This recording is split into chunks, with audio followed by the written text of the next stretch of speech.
Percocet, Miley Percocet, Percocet, Miley Percocet, represent, gotta represent.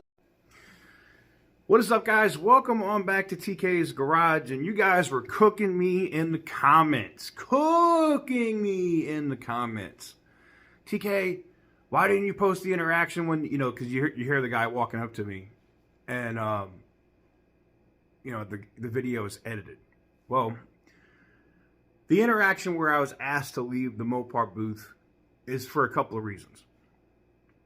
Yes, I'm in a public space, I guess, but being that it's the convention center and they're renting that could be considered private property.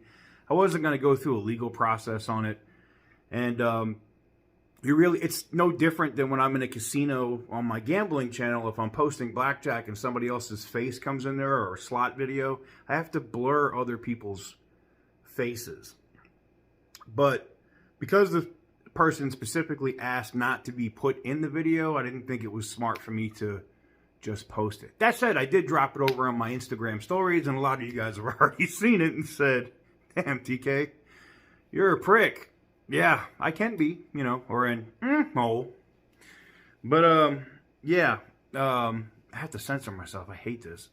But, I've been getting slapped from YouTube lately over that, so I have to try to rein that in, I guess. But anyways, part of that reason, or why that happened, was I was asking very pointed questions about the Ram 1500 REV, all right?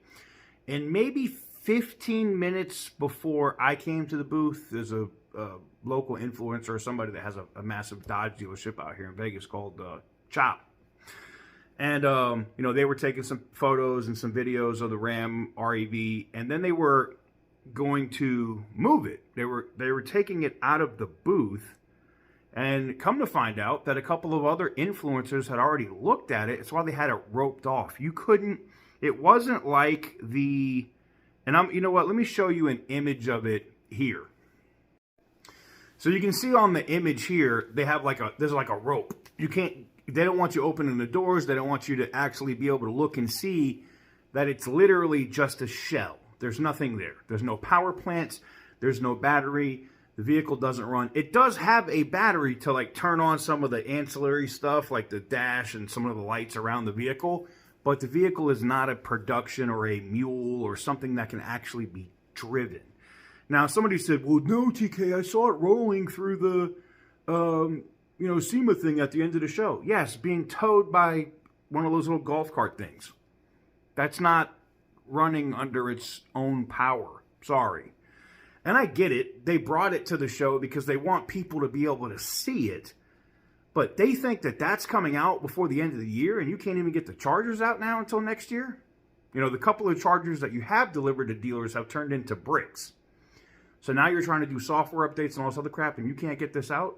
Yeah, I don't think we see that car until that truck until August, September of next year at the earliest.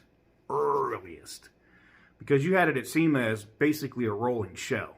And I had a lot of you guys asking me about it, and I said I was going to get a video on it. And I think that's part of the reason. I mean, that and the fact that I was talking cash. I was talking cash on that Hurricane engine, because people were asking, well, what do you think about this? And I could see they had these little people in the booth with these little tablets and stuff that had the information. I'm sure some of them actually worked directly for Stellantis, probably the one that asked me to leave. And then there's other ones that were probably just hired and live locally and were just booth representatives. They do that at every place that they go. They hire people. Anyways, looking at that Hurricane engine and doing a video and literally pointing out, and this is a failure point. There's plastic everywhere. This engine is hot garbage.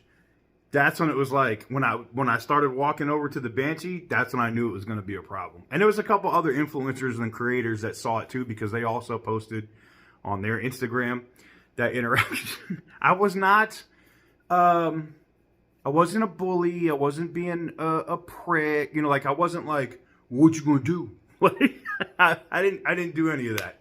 I just said, hey man, all right, cool, no worries. Nobody wants to be in your funky booth anyway. You ain't selling none of it. The only thing, everybody's crowded around the 2 Demon 170s you got on the other side of the booth. Nobody cares about none of this other crap you got over here. But anyways, I thought it was funny. I thought I would bring this to you. Yeah, so that Ram 1500 REV, right now it's fairy dust. It doesn't exist. Let me know what you guys think in the comment section down below. Give the video a big thumbs up if you like what I do. And hit that subscribe button if you haven't already. And as always, stay petty, my friends.